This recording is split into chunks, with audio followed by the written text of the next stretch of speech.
ಈ ರೀತಿ ಆಗಿದೆ ಅಂದರೆ ನಾವು ನಿಜವಾಗ್ಲೂ ಒಂದು ಆಸ್ಪತ್ರೆಯಲ್ಲಿ ಹೇಗೆ ಹೋಗಿ ಕೆಲಸ ಮಾಡೋದು ಹೊರಗಡೆ.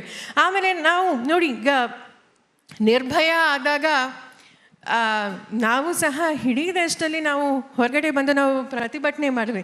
ಇದು ಜಸ್ಟ್ ಮಹಿಳೆಯರ ಸಮಸ್ಯೆ ಅಲ್ಲ, ಪ್ರತಿಯೊಬ್ಬರೂ ಸಹ ಏನೇ ಒಂದು ಅನ್ಯಾಯ ಆದರೂ ಸಹ ನಾವು ಮಾತಾಡಲಿಲ್ಲ ಅಂದರೆ we are a part of the ಒಪ್ರೆಸರ್.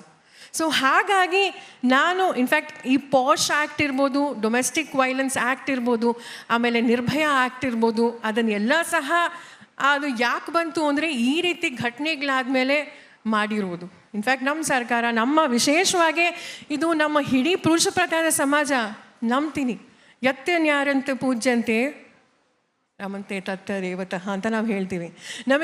ನಾವು ವಿಶೇಷವಾಗಿ ನಮ್ಮ ದೇಶದಲ್ಲಿ ಲಕ್ಷ್ಮಿ, ಸರಸ್ವತಿ, ದುರ್ಗೆ ಅಂತ ನಾವು ಪೂಜೆ ಮಾಡ್ತೀವಿ. ನಿಜವಾಗ್ಲೂ ನಮಗೆ ವಿಶೇಷವಾಗಿ ಮಹಿಳೆಯರಿಗೆ ನಮಗೆ ಸುರಕ್ಷತೆ ಬೇಕು, ನಮಗೆ ಗೌರವ ಬೇಕು, ನಮಗೆ ಸೂಕ್ತವಾದ ಸ್ಥಾನಮಾನ ಬೇಕು ಅಂತ ನಾವು ಈಗಲೂ ಸಹ ನಾವು ಹೋರಾಟಗಳನ್ನ ನಾವು ಮಾಡ್ತಾ ಇದ್ದೀವಿ. ಯಾವಾಗ ಈ ರೀತಿ ಇಮಿಡಿಯೇಟಾಗಿ ಈ ರೀತಿ ಕ್ರೈಮ್ಸ್ ಆಗುತ್ತೋ, ಯಾಕೆ ಅದನ್ನು ಇಮಿಡಿಯೇಟಾಗಿ ಮಾಡಲ್ಲ? ಒಬ್ಬ ಮಹಿಳೆ ರೇಪ್ ಮಾಡಿ ಅವಳ ಮಗಳನ್ನ ಕೊಂದಿದ್ದಾರೆ, ಬಿಲ್ಕಿಸ್ ಬಾನು.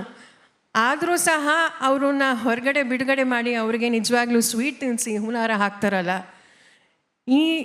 ಇದನ್ನು ಎಲ್ಲೋ ಒಂದು ಕಡೆ ನಾವು ಆಲೋಚನೆ ಮಾಡಿ ಮುಂದೆ ಪರಿಸ್ಥಿತಿ ಮಾತ್ರ ಅಲ್ಲ, ಮನಸ್ಥಿತಿ ಕೂಡ ಬದಲಾಗಬೇಕು ಅಂತ ಹೇಳಿ ನೀವು 100% ಜನಪ್ರತಿನಿಧಿಗಳಿದ್ದೀರಿ, ಪ್ರತಿನಿತ್ಯ ಜನರ ಜೊತೆ ಇಂಟ್ರಾಕ್ಷನ್ ಇರುತ್ತೆ. ನಾನು ಭಾರತಿ ಶೆಟ್ಟಿ ಮ್ಯಾಮ್ನ ಮೊದಲು ಕೇಳ್ತೀನಿ, ಆಮೇಲೆ ಸೌಮ್ಯ ರೆಡ್ಡಿ ಮ್ಯಾಮ್. ನಾವೆಲ್ಲ ಮಾಧ್ಯಮದಲ್ಲಿ ಕವರ್ ಮಾಡುವಾಗ ಮಾಧ್ಯಮದ ದೃಷ್ಟಿಯಿಂದ ಗಮನಿಸ್ತಿರ್ತೀವಿ ಮಹಿಳೆಯರ ಸಮಸ್ಯೆಯನ್ನು. ಜನರು ಮಾತನಾಡುವಾಗ ಲೋಕಲಿ ಅವ್ರ ಕಣ್ಮುಂದೆ ಗಮನಿಸೋದನ್ನು ಮಾತನಾಡ್ತಿರ್ತಾರೆ. ಬಟ್ ನೀವು ಪ್ರತಿನಿತ್ಯ ಕೂಡ ಬೇರೆ ಬೇರೆ ವಲಯದ, ಬೇರೆ ಬೇರೆ ಸಮುದಾಯದ ಮಹಿಳೆಯರ ಜೊತೆ ಒಡನಾಟ ಇರುತ್ತೆ. ಸಾಮಾನ್ಯ ಅನಿಸುವ ಮಟ್ಟಿನಲ್ಲಿ ಯಾವ ಸಮಸ್ಯೆ ಹೆಚ್ಚಾಗಿ ಮಹಿಳೆಯರನ್ನ ಈ ದಿನಕ್ಕೂ ಕೂಡ ಕಾಡ್ತಿರೋದು? ಇವತ್ತು ಮಹಿಳಾ ಸಮಸ್ಯೆಯ ಬಗ್ಗೆ ತಾವು ಉಲ್ಲೇಖ ಮಾಡಿದ್ರಿ. ನಾವು ಈಗಾಗಲೇ ಬಹಳಷ್ಟು ವಿಷಯಕ್ಕೆ ಬೆಳಕು ಚೆಲ್ಲುವಂಥ ಕೆಲಸವನ್ನು ಮಾಡಿದ್ದೇವೆ. ಇವತ್ತು ಮಹಿಳಾ ಸಮಸ್ಯೆ ಅಂದರೆ ಮಹಿಳಾ ಸಬಲೀಕರಣ. ಈಗ ಸಮಸ್ಯೆಯ ಬಗ್ಗೆ ನೀವು ಮಾತಾಡುವಾಗ ಬಹಳ ದೊಡ್ಡ ಸಮಸ್ಯೆ ಇದ್ದದ್ದು ರಕ್ಷಣೆ, ಅದರ ಬಗ್ಗೆ ನಾವು ಸಾಕಷ್ಟು ಮಾತಾಡಿದ್ದೇವೆ. ಇವತ್ತು ಮಹಿಳೆಯರಿಗೆ ನಿಜವಾಗಿ ಕೂಡ ತಾವು ಉಲ್ಲೇಖ ಮಾಡಿದ್ರಿ, ಆರ್ಥಿಕವಾಗಿ ಅವಳು ಸದೃಢಳಾಗಬೇಕಾದ್ರೆ ನೀವು ಸರ್ಕಾರಗಳಿಂದ ಏನೆಲ್ಲ ಮಾಡಿದ್ದೀರಿ ಅಂತ. ರಾಜ್ಯ ಕೇಂದ್ರ ಸರ್ಕಾರಗಳು ಮಾಡುವಂಥದ್ದು ಮಾಡಿದೆ. ಇವತ್ತು ಆರ್ಥಿಕವಾಗಿ ಸಬಲೀಕರಣ, ಒಬ್ಬಳು ಹೂ ಮಾರುವವಳಿಂದ ಹಿಡಿದು ಅನೇಕ ಸ್ಟ್ಯಾಂಡಪ್ ಯೋಜನೆ, ಸ್ಟಾರ್ಟಪ್ ಯೋಜನೆ, ಬಹಳ ದೊಡ್ಡ ಪ್ರಮಾಣದಲ್ಲಿ ಅದರಲ್ಲಿ ಮಹಿಳೆಯರ ಸಾಲವನ್ನು ತೆಗೆದುಕೊಂಡಿದ್ದಾರೆ. ಇವತ್ತು ನೀವು ಪ್ರತಿಯೊಂದು ಮಾರ್ಕೆಟಿಗೆ ಹೋಗಿ ಕೇಳಿ, ಹೂ ಮಾರುವವಳನ್ನು, ಅವಳು ಕೂಡ ಒಂದು 10,000ದಿಂದ ಭಾರತ ಸರ್ಕಾರ ಅವರಿಗೆ 10,000ದಿಂದ 50,000ದವರೆಗೆ 14 ಕಂತುಗಳಲ್ಲಿ ಕೊಡುವಂಥ, ಮತ್ತು ಎಲ್ಲ ನೀವು ಮಾರ್ಕೆಟ್ನೊಳಗೆ ಹೋಗಿ ಕೇಳಿದರೆ ಮೈಕ್ ಹಿಡ್ಕೊಂಡು ಎಲ್ಲರೂ ಕೂಡ ಈ ಸಾಲದ ಸೌಲಭ್ಯವನ್ನು ಪಡೆದು ಭಾಳ ಖುಷಿಯಾಗಿ, ಒಬ್ಬ ಬೆಳಿಗ್ಗೆ ಪೇಪರ್ ಮಾರುವವನು ಸಮೇತ ಆರ್ಥಿಕವಾಗಿ ದುಡಿಯುವವರಿಗೆ ಕೊಡುವಂಥದ್ದನ್ನು ಕೊಟ್ಟಿದ್ದಾರೆ. ಸಂತೋಷ. ರಾಜ್ಯ ಸರ್ಕಾರ ಕೂಡ ಅವರಿಗೆ ಇನ್ನೂ ಶಕ್ತಿಯನ್ನು ಕೊಡುವಂಥ ಯೋಜನೆಗಳು, ಅದರಲ್ಲೂ ಮಹಿಳೆಯರಿಗೆ ಹಣವನ್ನು ತಿಂಗಳಿಗೆ ಕೊಡುವಂಥದ್ದು. ಕೇಂದ್ರ ಸರ್ಕಾರ ಅಕ್ಕಿ ಕೊಡುತ್ತೆ, ರಾಜ್ಯ ಸರ್ಕಾರ ಜೀವನೋಪಾಯಕ್ಕೆ ಬೇಕಾದಂಥ ಅಕ್ಕಿಯನ್ನು ಕೊಡುತ್ತೆ.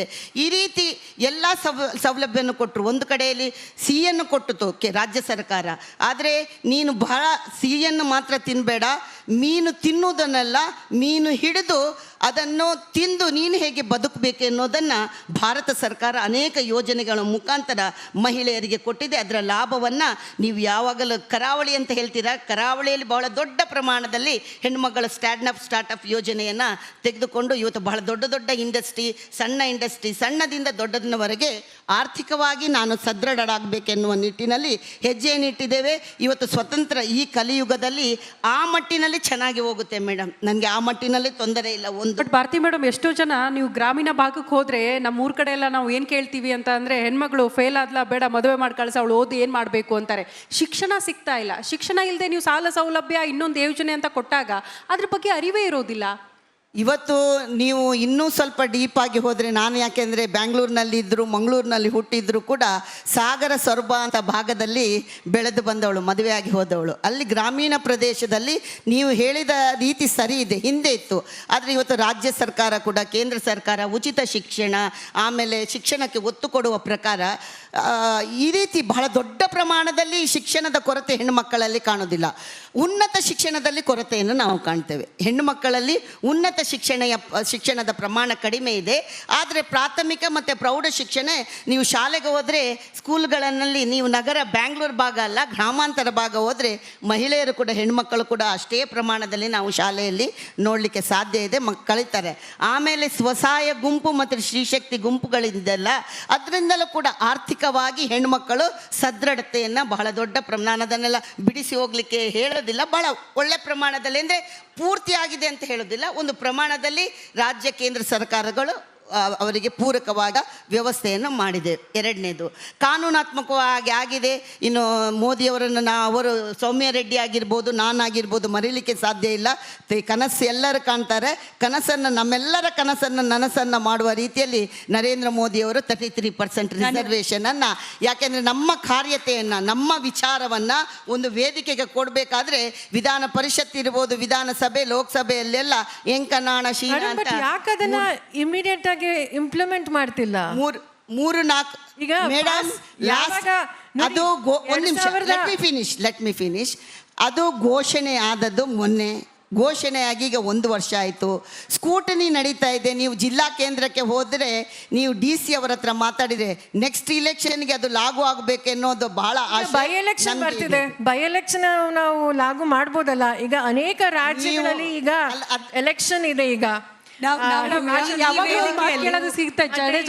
ಬೇರೆ ಬೇರೆ ರಾಜ್ಯಗಳಲ್ಲಿ ಈಗ ನಾವು ಪ್ರಾರಂಭ ಮಾಡಬಾರ್ದು. 30 ವರ್ಷ ಆಯ್ತು ಅದನ್ನ ನಾವು ನಿಜವಾಗ್ಲೂ ಇಂಟ್ರೊಡ್ಯೂಸ್ ಮಾಡಿ. ಇಲ್ಲ, 2010ರಲ್ಲಿ ರಾಜ್ಯಸಭೆಯಲ್ಲಿ ನಮ್ಮದೇ ಸರ್ಕಾರ ಇದ್ದಾಗ, ಅದು ಕೋಲಿಷನ್ ಸರ್ಕಾರ ಇದ್ದಾಗ, ನಾವು ಅದನ್ನು ರಾಜ್ಯಸಭೆಯಲ್ಲಿ ನಾವು ಪಾಸ್ ಮಾಡಿದ್ದು. ಆದರೆ ಮೆಜಾರಿಟಿ ಇತ್ತು ಹಿಂದೆ ಸರ್ಕಾರ 10 ವರ್ಷದಿಂದ. ಯಾಕೆ ಅದನ್ನ ಈ ವೇದಿಕೆ ಮೇಲೆ ಚರ್ಚೆ ಆಗ್ತದೆ. ಸೌಮ್ಯ ಮೇಡಮ್, ನಂದೊಂದು ಕ್ವಿಕ್ ಕ್ವಶನ್. ಈಗ ಎರಡು ಪಾರ್ಟಿಯವರು ಇದ್ದೀರಾ, ಹೆಣ್ಮಕ್ಳ ಬಗ್ಗೆ ನೀವು ಮಾತಾಡ್ತಾ ಇದ್ದೀವಿ. ನಿಮ್ಮ ಎರಡೂ ಪಾರ್ಟಿಗಳಲ್ಲಿ ನೆಕ್ಸ್ಟ್ CM ಮಹಿಳಾ ಅಭ್ಯರ್ಥಿ ಯಾರಾಗ್ಬಹುದು ಅಂದ್ರೆ ನಿಮ್ಮಲ್ಲಿ ಯಾರಾದ್ರೂ ಕಾಣಿಸ್ತಾರಾ ಮೇಡಮ್? ಯಾರಾದ್ರೂ ಕಾಣಿಸ್ತಾರಾ? ನಮ್ಮ ದೇಶದಲ್ಲಿ ಮೊದಲನೇ ಪ್ರಧಾನಮಂತ್ರಿ ಆಗಿದ್ದು ಹೆಮ್ಮೆಯಿಂದ ಹೇಳ್ಕೋತಾರೆ ನಾವು ದೆಹಲಿ ಇಂದಿರಾ ಗಾಂಧಿ ಅವರು.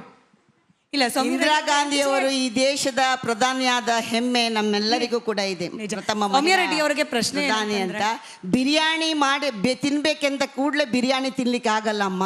ಅದಕ್ಕೆ ಬಿರಿಯಾನಿ ಮಾಡ್ಲಿಕ್ಕೆ ವ್ಯವಸ್ಥೆ ಇದೆ, ಬೇಯಬೇಕು, ಸಾಮಾನ್ಯ ಬಗ್ಗೆ ಮಾತಾಡಬೇಕು ಅಂದ್ರೆ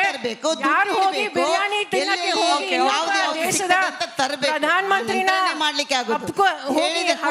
ಅದ್ರ ಬಗ್ಗೆ ಸಹ ನಾವು ಮಾತಾಡ್ಬೋದು. ಪ್ರಬುದ್ಧತೆ ಇದೆ. ಬೈ ಎಲೆಕ್ಷನ್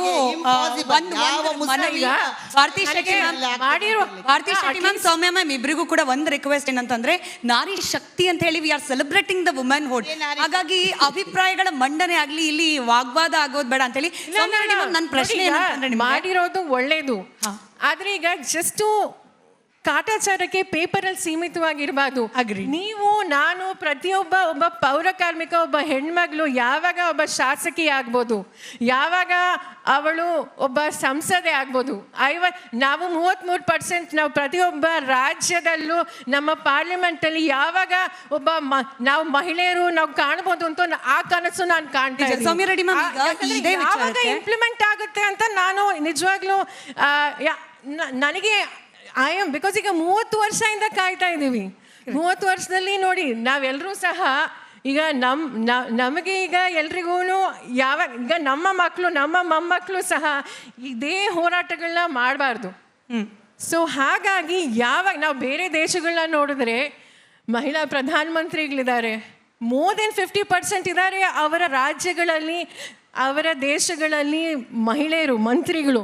ಆದರೆ ನಮ್ಮ ರಾಜ್ಯದಲ್ಲಿ ನಮ್ಮ ದೇಶದಲ್ಲಿ ಯಾಕೆ ಇನ್ನೂ ಅದು ಆಗಿಲ್ಲ ಅಂತ ನನಗೆಲ್ಲೋ ಒಂದು ಕಡೆ ನನಗೆ ಮತ್ತೊಂದು ಅನುಮಾನ, ನಿಮಗೆ ಹಿಂದೆ ಕೂಡ ನಾನು ಒಂದ್ಸತಿ ಕೇಳಿದ್ದೆ ಸೌಮ್ಯ ರೆಡ್ಡಿ ಅವರಿಗೆ, ರಿಸರ್ವೇಷನ್ ಬೇಕೇ ಬೇಕು, ಅದ್ರ ಬಗ್ಗೆ ಎರಡನೇ ಮಾತಿಲ್ಲ. ಬಟ್ ರಿಸರ್ವೇಷನ್ ಇಲ್ಲದೆಯೂ ಕೂಡ ತನ್ನನ್ನು ತಾನು ಗುರುತಿಸ್ಕೊಂಡು ತನ್ನ ಸಾಧನೆಯ ಆ ಶಿಖರವನ್ನು ಏರಿದಂತಹ ಅನೇಕ ಮಹಿಳೆಯರು ಇನ್ಫ್ಯಾಕ್ಟ್ ರಾಜಕೀಯ ವಲಯದಲ್ಲೂ ಕೂಡ ಇದ್ದಾರೆ. ನೀವಿಬ್ಬರು ಕೂಡ ಅದಕ್ಕೆ ಉದಾಹರಣೆ ಆಗಿದ್ದೀರಿ. ನನ್ನ ಪ್ರಶ್ನೆ ಇರೋದು, ನಿಮ್ಮ ಸರ್ಕಾರದ ಯೋಜನೆ, we should talk about it, guarantee ಯೋಜನೆಗಳು, ಇದ್ರ ಬಗ್ಗೆ ವಿರೋಧ ಎಷ್ಟು ಕೇಳೋಕೆ ಸಿಕ್ತೋ ಅದ್ರ ಬಗ್ಗೆ ಶ್ಲಾಘನೆಗಳು ಕೂಡ ಅಷ್ಟೇ ಕೇಳೋಕೆ ಸಿಕ್ಕಿದೆ. ನಿಜಕ್ಕೂ ಕೂಡ ತಲುಪಬೇಕಾದವ್ರನ್ನ ತಲುಪ್ತಾ ಇದೆಯಾ? ಅರ್ಹ